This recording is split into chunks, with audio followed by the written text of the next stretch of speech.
Hello friends, first of all welcome to this channel. Friends, इस video में हम बात करने वाले हैं कि क्या बीएससी नर्सिंग के साथ नीट का प्रिपरेशन कर सकते हैं या फिर नहीं। क्योंकि अभी नीट के थ्रू ही बीएससी नर्सिंग में भी एडमिशन हो रहा है, तो हो सकता है स्टूडेंट्स ये सोच कर आएँ कि साथ में ही नीट का प्रिपरेशन करेंगे और साथ में ही बीएससी नर्सिंग भी कर लेते ताकि एक डिग्री हो जाए। तो इस वीडियो में मैं यही बताने वाली हूँ फ्रेंड्स कि क्या बीएससी नर्सिंग के साथ आप नीट का प्रिपरेशन कर सकते हैं या नहीं, और अगर करते हैं तो क्या क्या प्रॉब्लम्स आ सकती है। मेरी क्या ओपिनियन है कि आप कर सकते हो या फिर नहीं, और साथ ही जो भी एक्सपीरियंस जो मैंने आसपास देखे, अपने सीनियर्स को देखे, जूनियर्स को देखे, उसके अकॉर्डिंग जो भी मेरी एक्सपीरियंस है वो मैं आपके साथ शेयर करूंगी। साथ ही मैं ये भी बताऊंगी कि बीएससी नर्सिंग के साथ अगर आप नीट का प्रिपरेशन करते हैं तो आपको कौन कौन सा प्रॉब्लम फेस करना पड़ सकता है। तो फ्रेंड्स, अगर हम सबसे पहले देखें कि बीएससी नर्सिंग करने के साथ नीट का प्रिपरेशन करने में कौन सी प्रॉब्लम आ सकती है, तो इसके लिए हमको सबसे पहले ये समझना होगा कि बीएससी नर्सिंग कोर्स का क्या शेड्यूल है। तो इसलिए सबसे पहले हम देख लेते हैं बीएससी नर्सिंग कोर्स का शेड्यूल। तो इसमें क्या है फ्रेंड्स, बीएससी नर्सिंग में आपको थ्योरी भी पढ़ना होगा, प्रैक्टिकल्स भी करने होंगे। तो अगर इसमें देखते हैं, अगर सब्जेक्ट वाइज देखते हैं, ठीक है, सबसे पहले अगर सब्जेक्ट वाइज देखें तो जैसे कि अगर नीट का प्रिपरेशन कर रहे हो तो आपको टोटल जो भी बायोलॉजी ये सारा पढ़ना होता है, फिजिक्स केमिस्ट्री बायो ये सारा, तो वो सारा 12th बेसिस पे होता है जनरली। उसके बाद जब आप बीएससी नर्सिंग में आओगे तो बीएससी नर्सिंग का सिलेबस बहुत डिफरेंट हो जाता है नीट के प्रिपरेशन के अकॉर्डिंग। जैसे कि अगर बीएससी नर्सिंग और मेडिकल जैसे एमबीबीएस फील्ड से अगर आप कंपेयर करो तो वो सिमिलर होता है सब्जेक्ट, लेकिन अगर नीट का प्रिपरेशन करना है तो नीट में जो जो सब्जेक्ट्स होते हैं वो सारे सब्जेक्ट्स और बीएससी नर्सिंग में जो आपको सब्जेक्ट्स पढ़ने होंगे वो बहुत ही डिफरेंट होगा। मतलब बहुत ज़्यादा नहीं, लेकिन फिर भी डिफरेंट होते हैं, ठीक है। क्योंकि यहाँ पे क्या होता है कि उसके आगे का स्टडी करना होता है आपको, ठीक है। और नीट बेसिस के लिए पढ़ने के लिए आपको सारा 12th बेसिस पे होता है, तो इसके लिए थोड़ा सा आपको प्रॉब्लम फेस करना पड़ सकता है, ठीक है। नेक्स्ट अगर हम देखें कि यहाँ पे क्या होता है कि अगर आप बीएससी नर्सिंग कर रहे हो तो यहाँ पे आपको प्रैक्टिकल्स भी करने होंगे, ठीक है। तो साथ में थ्योरी भी पढ़ना होगा। तो क्या होता है कि टाइम प्रॉब्लम, एक टाइम मैनेजमेंट का एक जो प्रॉब्लम है वो हो सकता है। साथ ही यहाँ पे क्या हो सकता है, एक टाइम मैनेजमेंट का प्रॉब्लम हो सकता है, क्योंकि आपका जो कॉलेज है वो आपको डेली आना है, क्योंकि यहाँ पे अटेंडेंस भी मायने रखती है। अगर आपका क्लिनिकल है तो उसमें तो 100% आपको चाहिए अटेंडेंस, प्लस में थ्योरी है तो उसके लिए आपको 80% आना ही आना है। तो उस चीज़ को आपको मैनेज करना है कि डेली आपको कॉलेज आना है और प्लस में आपके प्रैक्टिकल्स भी होंगे। तो क्या होता है, पूरा डे टाइम तो पूरा आपका कॉलेज में ही निकल जाएगा।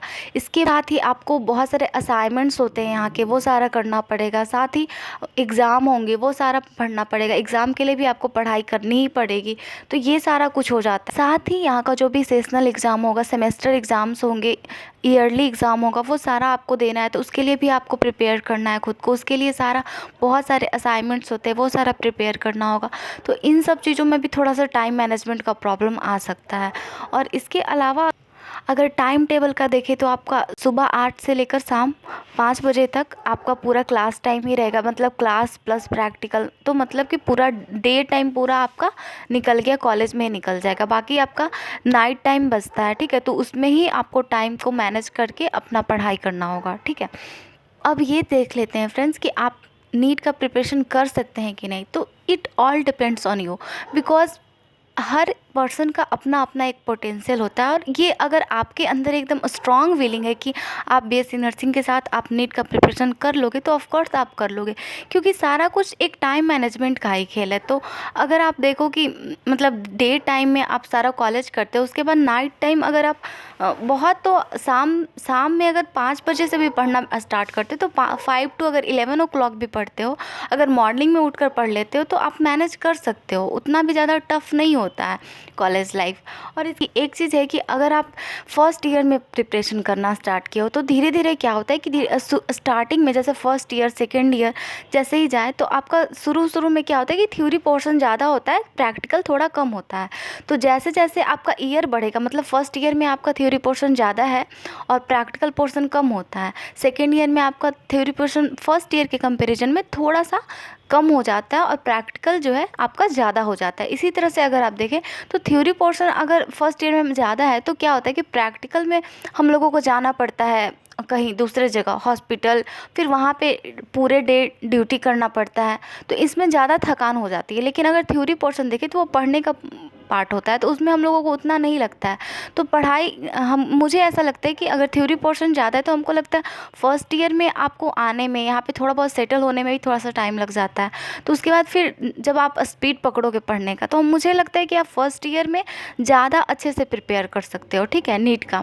और सेकेंड ईयर तक आप अच्छे से प्रिपेयर कर सकते हो नीट का। लेकिन अगर आप सेकेंड ईयर तक पूरी तरह से एकदम एकदम 100% देते हो आप नीट के लिए, तो कोई प्रॉब्लम नहीं है। लेकिन अगर आप सेकेंड ईयर तक नहीं कर पाए, तो आपको थर्ड ईयर से आपको यहाँ भी फोकस करना है, कॉलेज के स्टडी पे भी फोकस करना है। नहीं तो आपका जो कॉलेज का परफॉर्मेंस है ये ख़राब हो सकता है और फिर ये अफेक्टेड हो सकता है।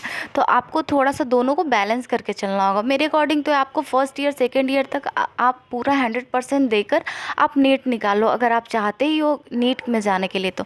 लेकिन अगर आप नहीं सेकेंड ईयर तक निकाल पाए, तो आपको थोड़ा सा आप अपने कॉलेज के परफॉर्मेंस पे भी वर्क करना है, आपको कॉलेज का परफॉर्मेंस भी देखना है। यहाँ पे भी आपको जो भी एग्ज़ाम होते हैं, उस आपके जो सेमेस्टर या फिर ईयरली एग्ज़ाम हो रहे हैं, उसमें भी आपको अच्छे मार्क्स लाने होंगे, क्योंकि यही फिर आगे चलकर काम देगा। तो और अभी भी अगर आप नीट का प्रिपरेशन करना चाहते हैं, तो आप थर्ड ईयर के साथ ही, मतलब अपने कॉलेज में अच्छे परफॉर्मेंस लाने के साथ ही आप नीट का प्रिपरेशन करें, ताकि आपका इधर कॉलेज का भी जो भी मार्क्स है ये भी अच्छा आ सके और आप नीट का भी प्रिपरेशन कर सके। ये दोनों को बैलेंस करके चलना बहुत ही इम्पॉर्टेंट है।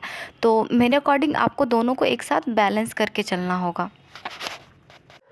और लास्ट में मैं यही कहना चाहूँगी फ्रेंड्स, कि अगर आपके पास स्ट्रॉन्ग विलिंग है कि आपको नीट करना ही है, तो आप कर सकते हो। ऐसा नहीं है, क्योंकि कहीं भी कैसा भी सिचुएशन, हर जगह आपको कंफर्टेबल सिचुएशन नहीं मिलेगा। आपको जो सिचुएशन मिलेगा उसी कंडीशन में आपको अपने आप को मैनेज करना है, अडेप्ट करना है, और फिर वहाँ से आपको कुछ अच्छा करके जाना है।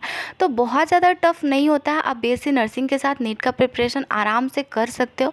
लेकिन यही है कि आपको हर चीज़ मैनेज करना पड़ेगा, और सबसे बड़ी बात है कि आपको टाइम मैनेजमेंट करना होगा। क्योंकि जो नर्सिंग कोर्स है यहाँ का थोड़ा सा शेड्यूल टफ है, क्योंकि यहाँ पे आपको मतलब कि अटेंडेंस का भी प्रॉब्लम होगा, असाइनमेंट भी टाइम पे देने होंगे, एग्ज़ाम्स भी देने होंगे। सब कुछ करते हुए भी आपको नीट का प्रिपरेशन करना होगा। तो वही है, आप उसके लिए एक अच्छा सा टाइम टेबल बना लो, उसको फॉलो करो, ठीक है। जो टाइम बचता है उसके अकॉर्डिंग आप एक टाइम टेबल बना लो कि हाँ, इस वक्त से इस वक्त मुझे ये नर्सिंग कोर्स का सब्जेक्ट पढ़ना है, इस वक्त से इस वक्त मुझे नीट का प्रिपरेशन करना है। तो इस तरह से आप एक बैलेंस करके चलोगे, शुरू से ही एक पंक्चुअलिटी रहेगी आपके अंदर, तो फिर हो जाएगा बैलेंस। और मेरे अकॉर्डिंग यही है कि अगर हर पर्सन का अपना अलग अलग पोटेंशियल होता है, और ये नहीं कह सकते हैं कि अगर मान लेते हैं एक पर्सन से नहीं हो पाया, तो इसका मतलब ये नहीं कि आपसे नहीं हो सकता है। हो सकता है, आपके पता है कि आप कर सकते हो। तो ऑफ कोर्स बीएससी नर्सिंग करने के साथ नीट का प्रिपरेशन कर सकते हो आप, इसमें कोई प्रॉब्लम नहीं है। एंड आज के लिए इतना ही फ्रेंड्स, थैंक यू।